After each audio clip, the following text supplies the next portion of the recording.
Hello friends, good morning सभी को। तो आज से हम लोग हिंदी व्याकरण का मॉडल पेपर देखेंगे, जिसमें से आपको 5 नंबर के क्वेश्चन आएंगे। किसमें? यूपी ट्रिपल एस पेट 2022 में, जिसका पेपर अक्टूबर में होने वाला है। साथ ही साथ हिंदी व्याकरण से संबंधित वीडियो री एग्ज़ाम में, यूपी पीसीएल, जेई एग्ज़ाम में और आर ओ सभी में आते हैं। तो आप लोग पूरा वीडियो देखिए, सभी के लिए इम्पॉर्टेंट है। तो आज आप चैनल पे नए हैं तो प्लीज़ चैनल को सब्सक्राइब कर लें, ताकि आपको एवरीडे वीडियो मिलता रहे। तो चलिए फर्स्ट क्वेश्चन से स्टार्ट करते हैं। आज से हम लोग हिंदी व्याकरण का रोज़ एक सेट देखेंगे, टॉप 25 क्वेश्चन जिसमें होंगे। तो चलिए फर्स्ट क्वेश्चन से देख लेते हैं। तो पहला क्वेश्चन आपका है कि निम्नलिखित में से कौन सा दीर्घ स्वर संधि है। इम्पॉर्टेंट क्वेश्चन है।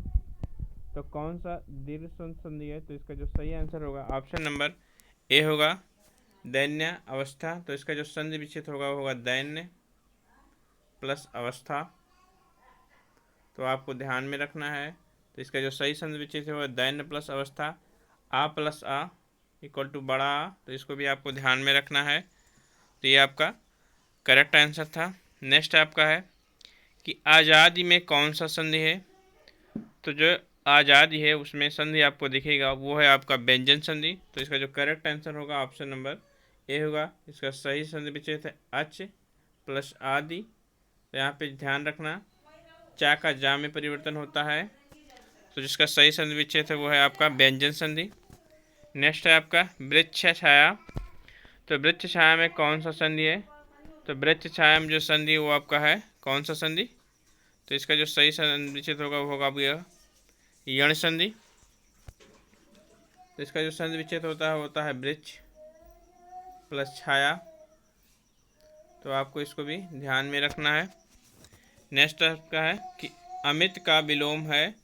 तो अमित का जो विलोम होता है वो क्या होता है, उसके बारे में पूछा गया है। तो अमित का जो सही विलोम है वो है आपका परिमित। तो करेक्ट आंसर है आपका आंसर नंबर बी, परिमित। नेक्स्ट क्वेश्चन आपका है कि रित का विलोम है। तो रित का जो विलोम होता है वो क्या होता है? तो रित मतलब सरल होता है। तो इसका जो विलोम होगा वो आपका होगा अनिरित।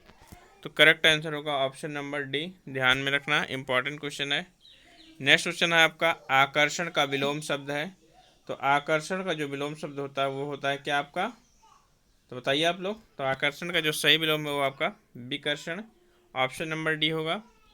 नेक्स्ट है आपका कि अमर का विलोम शब्द कौन सा है। तो अमर का जो विलोम शब्द होता है वो कौन सा होता है? तो अमर का जो विलोम शब्द होता है मृत्य। तो करेक्ट आंसर होगा ऑप्शन नंबर बी। नेक्स्ट है आपका कि उपकार का विलोम शब्द क्या है। इंपॉर्टेंट क्वेश्चन है। तो उपकार का जो विलोम शब्द होता है वो होता है क्या? तो बताइए। तो इसका करेक्ट आंसर होगा ऑप्शन नंबर बी, अपकार। उत्कृष्ट का निकृष्ट होता है, तो ध्यान में रखना। नेक्स्ट है आपका कि जंगल में लगी आग को कहते हैं।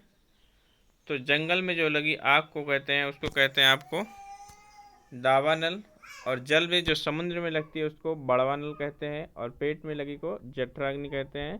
तो इसको भी ध्यान में रखना है। नेक्स्ट क्वेश्चन आपका है कि जीने की इच्छा रखने वाला कहलाता है। तो जीने की जो इच्छा रखता है उसको कहते हैं आपको जिज्ञासा। तो करेक्ट आंसर होगा आपका ऑप्शन नंबर बी। तो इसको आपको ध्यान में रखना है। लेते हैं तो उसमें है आपका क्या कि जिज्ञासा। तो जिज्ञासा का मतलब क्या होगा? तो जिज्ञासा का मतलब होगा कुछ जानने या ज्ञान प्राप्ति करने का। तो कुछ जानने या ज्ञान प्राप्त करने की चाह को क्या कहते हैं? तो जिज्ञासा कहते हैं। और जिजीविषा कैसे कहते हैं? तो जीने की प्रबल इच्छा।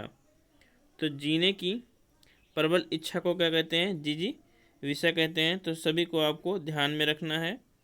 चलिए नेक्स्ट क्वेश्चन देखते हैं। तो नेक्स्ट क्वेश्चन आपका है कि जिसे मापा ना जा सके। तो जिसे मापा ना जा सका हो क्या कहलाता है? तो उसको कहते हैं आपको अपरिमेय।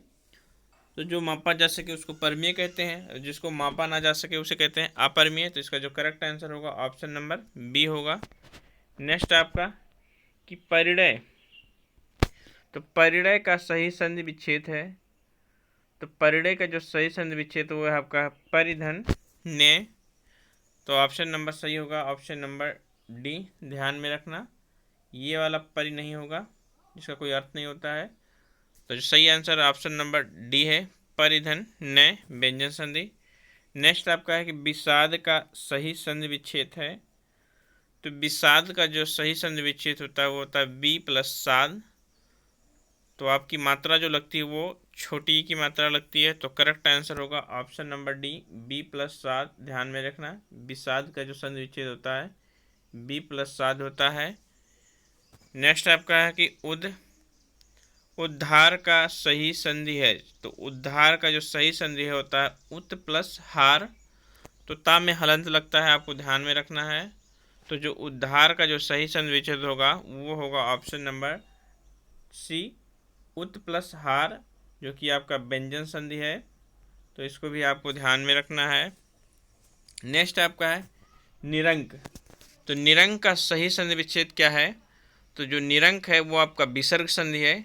तो उसका सही संधि विच्छेद हो जाएगा आपका निधन अंक। तो करेक्ट आंसर होगा ऑप्शन नंबर सी, ध्यान में रखना। नेक्स्ट आपका कि मनोभाव।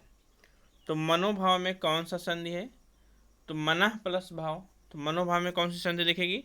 तो आपकी विसर्ग संधि दिखेगी। ऑप्शन नंबर सही होगा ए। नेक्स्ट है आपका कि संविधान का सही संधि विच्छेद है। तो संविधान का जो सही संधि विच्छेद है वो है आपका सम प्लस विधान। तो माँ में हलंत लगेगा, ध्यान में रखना। तो करेक्ट आंसर होगा ऑप्शन नंबर सी। नेक्स्ट है आपका भावुक। तो भावुक का सही संधि विच्छेद है। तो भावुक आपका अयादि संधि है। तो अयादि संधि में सही संधि विच्छेद क्या है भावुक का? तो भाव प्लस उक है। तो भाव प्लस उक है। तो करेक्ट आंसर हो जाएगा ऑप्शन नंबर डी, भाव प्लस उक। नेक्स्ट है आपका वधवंग। तो वधवंग का सही संधि विच्छेद है। तो इसका जो करेक्ट संधि विच्छेद है वो है आपका वधु प्लस अंग।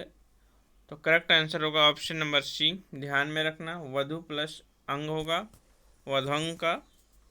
अब आपको कुछ पर्यायवाची कर लेते हैं। तो पर्यायवाची में आपको दिखेगा कि समुद्र का पर्यायवाची इनमें से नहीं है। तो कौन सा ऐसा है जो समुद्र का पर्यायवाची नहीं है? ऑप्शन है परावर, पारावर, अरडो, जलधाम। तो जितने भी धी से रिलेटेड होते हैं, जैसे जलधि होगा, वारिधि, तो धी से रिलेटेड जितने आते हैं तो वो तो आपको ध्यान में रखना है कि समुद्र के पर्यायवाची हैं। साथ में साथ पारावर, अरडो, जलधाम भी समुद्र के पर्यायवाची हैं। तो जो नहीं है वो है पारावर। तो ऑप्शन नंबर ए होगा सही आंसर। नेक्स्ट है आपका कि निम्नलिखित में से कौन सा शेर का पर्यायवाची नहीं है? तो शेर के पर्यायवाची काफ़ी बार आपको पूछे जाते हैं, जिसमें से आपका शार्दुल है, केसी है, केहरी है, नाहर है, मृगंग है। तो जिसका सही आंसर होगा, जो नहीं है पूछा गया है, तो आपका है पनंग। तो पनंग किसका पर्यायवाची है? तो पनंग जो हो आपका सर्प का पर्यायवाची है। उरग भी सर्प का पर्यायवाची है। भुजंग भी सर्प का पर्यायवाची है। तो आपको ध्यान में रखना है। नेक्स्ट है आपका कि निम्नलिखित में से कौन सा यम का पर्यायवाची नहीं है? तो यम का पर्यायवाची कौन सा नहीं है? तो जो यम का पर्यायवाची नहीं है वो है आपका शिखंडी। शिखंडी आपका मोर का पर्यायवाची है। और जीवनपति जो कि आपके UPPCS, UP ट्रिपल SC लेखपाल एग्जाम में आया था, तो आयोग ने हालांकि माना नहीं था, फिर रिवाइज आंसर की जारी हुआ तो उसमें माना गया। तो यम का जो पर्यायवाची है वो है आपका जीवनपति, सही आंसर है। तो जिसका करेक्ट आंसर था वो आपका शिखंडी, क्योंकि मोर का पर्यायवाची है। निम्न में से कौन सा पर्यायवाची धरती का नहीं है? तो धरती का पर्यायवाची कौन सा नहीं है? तो उर्वी, मही, इला, अचल। तो जो अचल है वो पर्वत का पर्यायवाची है। धरती का पर्यायवाची आचल होता है। तो बड़ा का मात्रा लगता है, आपको ध्यान में रखना है। नेक्स्ट क्वेश्चन आपका है कि निम्नलिखित में से कौन सा नदी का पर्यायवाची नहीं है? इंपॉर्टेंट क्वेश्चन है। तो सरिता, सरित, सविता, कलोनी। तो जो नदी का पर्यायवाची नहीं वो करेक्ट आंसर है ऑप्शन नंबर सी। तो सी जो है वो सूर्य का पर्यायवाची है। कौन? सविता। तो आपको ध्यान में रखना है। नेक्स्ट और लास्ट क्वेश्चन इंपॉर्टेंट क्वेश्चन है, जो आगे की सोचता हो उसे क्या कहते हैं? तो आगे की सोचने वाले को कहते हैं आपको, जो उसका करेक्ट आंसर होगा ऑप्शन नंबर ए, अग्र सोची। तो ये थे आपके टॉप 25 मॉडल पेपर हिंदी का पार्ट 1। तो आपके कितने क्वेश्चन सही गए आप लोग कमेंट करिएगा। चलिए मिलते हैं नेक्स्ट लेक्चर में। थैंक यू, धन्यवाद।